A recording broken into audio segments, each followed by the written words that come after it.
Chan sao pi cần ha mi thả ba chu a hung thogi cây cha lung cuối na vào đắng trăng kun dim no hun ser nu chung a cuối chín nung liền vui hồi chu ku tai an lên ti hung kiu chang nun em cây sina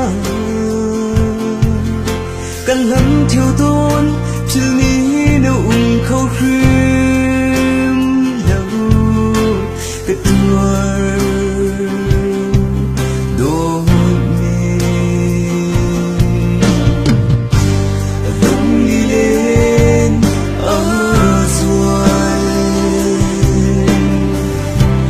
nâng người lên chân gọi dù nắng càng tốt nâng hai câu chú rất yêu thằng cây sinh đủ đôi mi hơi sân ngạc lên mũi nắng tuần ra nàng rất chữ nàng nằm ra cây cầu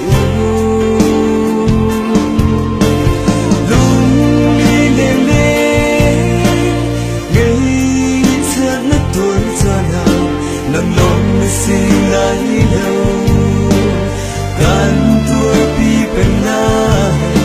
để hiểu cho na cầm mình rap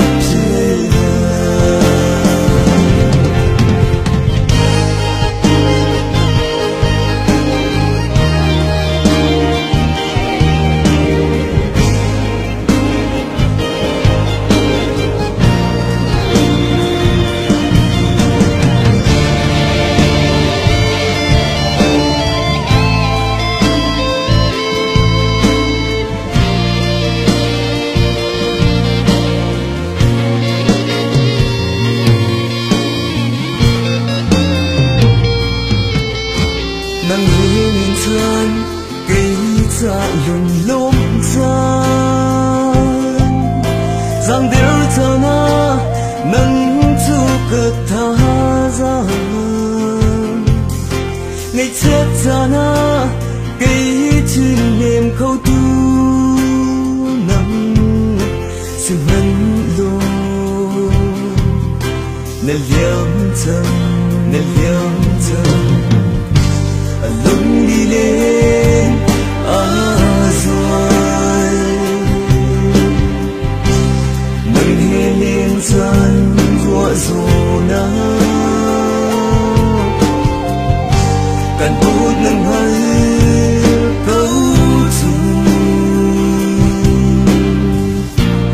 rất yêu thân một cây xin